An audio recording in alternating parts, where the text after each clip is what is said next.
नमस्कार, मैं हूं शम्स ताहिर खान और आप देख रहे हैं वारदात। यूं तो पूरी दुनिया में आतंक भी है और आतंकी संगठन भी, लेकिन अगर गिनती के हिसाब से चलें तो संयुक्त राष्ट्र की लिस्ट के हिसाब से इस वक्त पूरी दुनिया में 53 ऐसे आतंकवादी संगठन हैं जो सबसे ज़्यादा खूंखार हैं।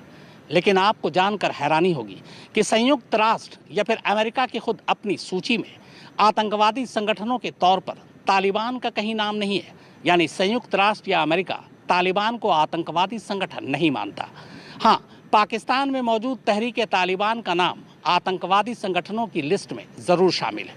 तो आइए पेश है फिलहाल दुनिया के 5 सबसे बड़े आतंकवादी संगठनों की कहानी। जैसे जैसे इंसानियत आगे बढ़ी वैसे वैसे वक्त के साथ अच्छाई और बुराई भी बढ़ती गई। हाँ, फर्क बस इतना था कि जितनी तेजी से अच्छाई बढ़ रही थी उससे कई गुना ज्यादा तेजी के साथ बुराई खुद को बढ़ा रही थी। हर दौर में हमारे समाज के अंदर बुराई हावी रही। पहले लोग जमीन, जायदाद और पैसे के लिए लड़ते थे, लेकिन अब जंग पावर की है, यानी ताकत की। मौजूदा मिसाल अफगानिस्तान में हर गुजरते वक्त के साथ गढ़ी जा रही है। लेकिन अफगानिस्तान ही क्यों, बुराई का कोई वक्त, कोई दौर नहीं होता। जापान से लेकर जर्मनी तक, रूस से लेकर हिंदुस्तान तक और अब सीरिया से खुरासान तक, अपने अपने वक्त में इन सभी जगहों पर बुराई की इबारत लिखी जा चुकी है। खून के दाग अगर घुड़सवारों पर है तो व्हाइट कॉलर वाले भी दूध के धुले नहीं है। सब ने पावर और सत्ता की इस जंग में खून से अपने अपने हाथ लाल किए। हाँ, फर्क बस इतना है कि वो कत्ल भी करते हैं तो चर्चा नहीं होती और ये आह भर के भी बदनाम हो जाते हैं।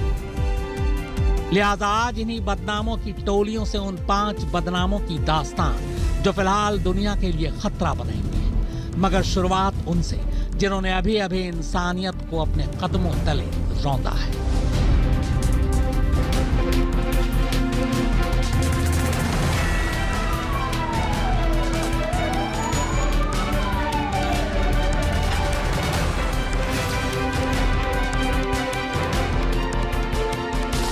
अफगानिस्तान में काबुल एयरपोर्ट के दायरे के अंदर और बाहर हुए इन हमलों की जिम्मेदारी आईएसआईएस खुरासान ने ली है। जाहिर नाम से आप ये अंदाजा लगा रहे होंगे कि इन हमलों को अबू बकर अल बगदादी के संगठन आईएसआईएस ने अंजाम दिया होगा, लेकिन ऐसा नहीं है। ये संगठन है जरूर आईएसआईएस का, लेकिन इसको अंजाम देने वाला आईएसआईएस खुरासान उसका एक अलग और बेढंगा विंग है। इसे आप खिसका हुआ भी बोल सकते हैं। खिसका हुआ इसलिए क्योंकि कोई भी संगठन हो या सरकार, उनके पास रोड मैप होता है, विचारधारा होती है, मगर ये इन सब चीजों के बारे में सोचने की जहमत भी नहीं उठाते हैं। बहरहाल अब ये जानना जरूरी है कि आखिर ये संगठन है क्या, चाहता क्या है। आईएसआईएस खुरासान को समझने के लिए आपको पहले खुरासान को समझना होगा।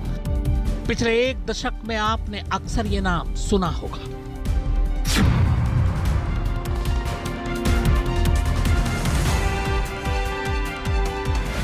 खुरासान एक फारसी लफ्ज है जिसका मतलब होता है वो जगह जहां से सूरज उगता है। ख्वार मतलब सूरज और आसान मतलब आने वाला या उगने वाला। बात 3री या 4थी सदी की है। कुछ लोग अरब से निकलकर ईरान पहुंचे थे। ईरान के जिस खास हिस्से पर वो आबाद हुए उसका नाम खुरासान पड़ा। फिर धीरे धीरे खुरासान का दायरा बढ़ता गया। तब इसमें ईरान के अलावा मध्य एशिया के कुछ इलाके, अफगानिस्तान, तजाकिस्तान, तुर्कमेनिस्तान और उज्बेकिस्तान भी शामिल था। मगर एक वक्त वो भी आया जब खुरासान सिर्फ ईरान के एक छोटे से हिस्से में ही सिमट कर रह गया। इसके बाद 2011 में बगदादी की नजर उसी खुरासान पर पड़ी और बस वहीं से उसने पूरी दुनिया को खुरासान बनाने का, आतंक का अपना नक्शा तैयार कर लिया।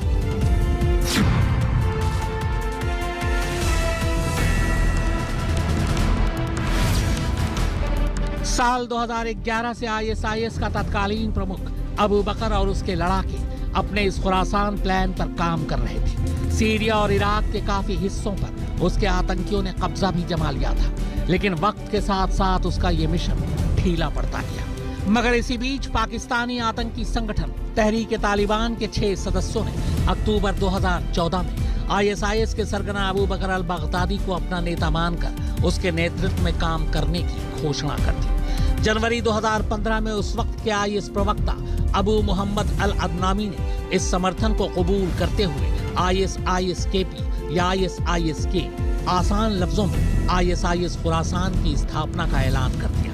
मगर ISIS खुरासान को 2017 में एक अमेरिकी एयर स्ट्राइक का सामना करना पड़ा, जिसमें काफी तादाद में इस संगठन के लड़ाके मारे गए, जिसके बाद संगठन में फूट पड़ गई। लिहाजा ये टूटकर फिर से एक नया संगठन बना। एक रिपोर्ट के मुताबिक इस संगठन में 3000 से ज्यादा लड़ाके जुड़े हुए हैं। इनमें कुनार, नूरिस्तान और आसपास के इलाकों के लोगों को ग्रुप में शामिल कराया गया।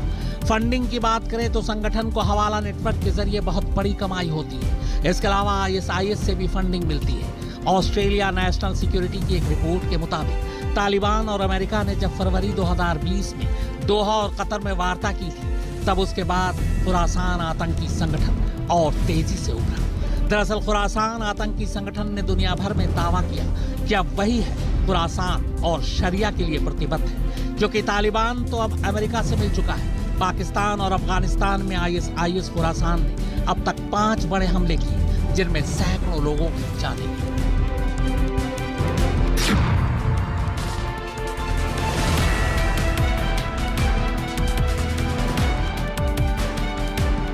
अब आते हैं ISIS खुरासान के मूल संगठन पर। इसका नाम बदकिस्मती से अब किसी पहचान का मोहताज नहीं। पिछले 10 सालों में खासकर बगदादी के मरने से पहले इसने पूरी दुनिया में मौत का जो नंगा नाच किया, वो तारीख में हमेशा हमेशा के लिए दर्ज हो गया है। इस्लामिक स्टेट की शुरुआती स्थापना साल 1999 में मानी जाती है। हालांकि इसकी स्थापना पहले जमातुल तौहीद वल जिहाद के नाम से हुई थी। ये इराक और सीरिया का सुन्नी आतंकवादी गुट है और अलकायदा का पुराना सहयोगी भी। इस्लामिक स्टेट को पूरी तरह से पश्चिमी विरोधी माना जाता है। इस संगठन का मकसद इराक, सीरिया और लेवेंट यानी पश्चिमी एशिया के इलाकों में इस्लामी राज्य की स्थापना करना है। अब सवाल ये कि आखिर ये संगठन वजूद में आया कैसे? दरअसल साल 2011 में सीरिया में असद सरकार के खिलाफ बड़े विरोध प्रदर्शन हो रहे थे। देखते ही देखते ये प्रदर्शन गृह युद्ध में बदल गया। वहीं साल 2006 में इराक में सद्दाम हुसैन की मौत के बाद इराक और सीरिया दोनों में ऐसे हालात बन गए थे कि कोई भी आतंकी संगठन आसानी से पैर पसार सकता था, और हुआ भी वही।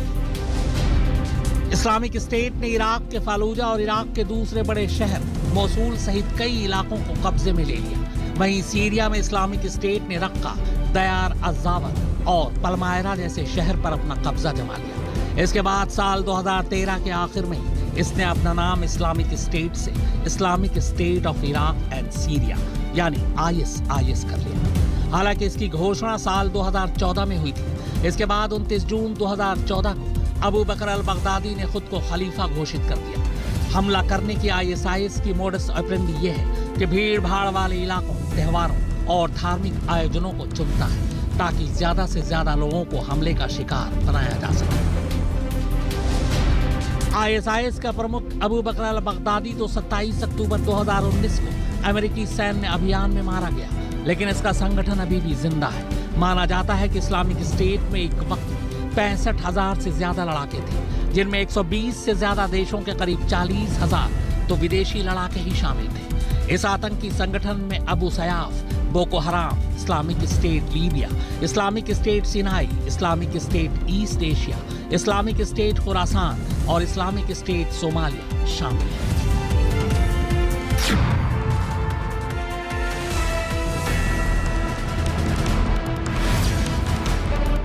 खूंखार और बर्बरता का दूसरा नाम है बोको हराम। नाइजीरिया से ऑपरेट होने वाले बोको हराम के मायने हैं पश्चिमी शिक्षा पाप है। ये पहली बार दुनिया की नजरों में तब आया जब इसने नाइजीरिया के एक स्कूल से 250 बच्चों को अगवा कर लिया। इस संगठन का पहले जमात अहले सुन्ना लिवायती विल जिहाद नाम था। बोको हराम दुनिया का इकलौता ऐसा आतंकी संगठन है जिसकी नींव अहिंसा को मानने वाले एक NGO के तौर पर रखी गई थी। साल 1995 में एक धार्मिक संगठन के तौर पर बोको हराम की शुरुआत हुई। इसका मकसद सिर्फ ये था कि पश्चिमी शिक्षा से दूर रहना है। इसमें हिंसा की कोई जगह नहीं थी, इसीलिए इसमें पूर्वी नाइजीरिया के मध्यम वर्गीय लोग और युवा शामिल थे। लेकिन दिसंबर 2003 से कुछ गुटों की प्रताड़ना की वजह से इस संगठन ने हिंसा का रूप ले लिया। इससे नाइजीरिया के उत्तरी इलाके में अशांति फैल गई, जिसके बाद भारी तादाद में पुलिस फोर्स को बुलाकर इस संगठन को दबाया गया। बस यहीं से इस संगठन ने हिंसक रूप धारण कर लिया। और एक बार जब हिंसा का रास्ता अपनाया तो फिर कभी इसने पीछे पलट कर नहीं देखा।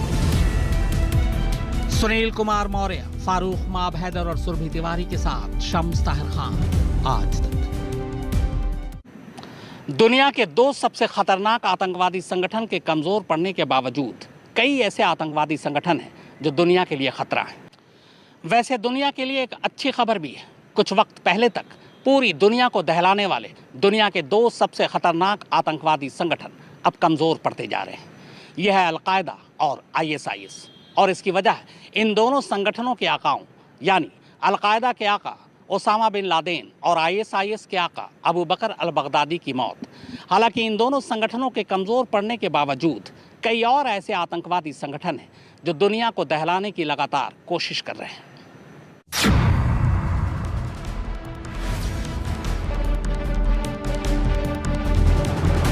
दुनिया में मौजूद तमाम आतंकी संगठन या तो अलकायदा से निकले हैं या फिर कहीं ना कहीं वो उसी का हिस्सा है। इसे आप मदर ऑफ ऑल टेरर कह सकते हैं। इस संगठन की पहचान ओसामा बिन लादेन के नाम से दुनिया भर में की जाती है। अलकायदा का पूरा नाम अल जिहाद अल कायदा है, जिसे ओसामा बिन लादेन ने साल 1988 में अरबों से मिलकर तैयार किया था। इस संगठन को इसलिए तैयार किया था ताकि वो सोवियत संघ के खिलाफ अफगानिस्तान में लड़ाई लड़ सके। कहते हैं इसे खड़ा करने में अमेरिका ने मदद की थी। अफगानिस्तान से सोवियत संघ की विदाई के बाद यह संगठन जिहाद की तरफ मुड़ गया और इसने अपना मकसद बदल दिया। अब इसका मकसद है पूरी दुनिया में इस्लाम का राज लाना। इस संगठन का दूसरा सबसे बड़ा मुद्दा था पश्चिमी सोच की मुखालफत करना। यह सुर्खियों में तब आया जब इसके सरगना ओसामा बिन लादेन के मास्टर प्लान के बाद इसके आतंकियों ने साल 2001 में अमेरिका के वर्ल्ड ट्रेड सेंटर पर हमला किया। इसके अलावा अब तक ये कई बड़े हमले कर चुका है जिसमें हजारों लोगों की जानें जा चुकी हैं।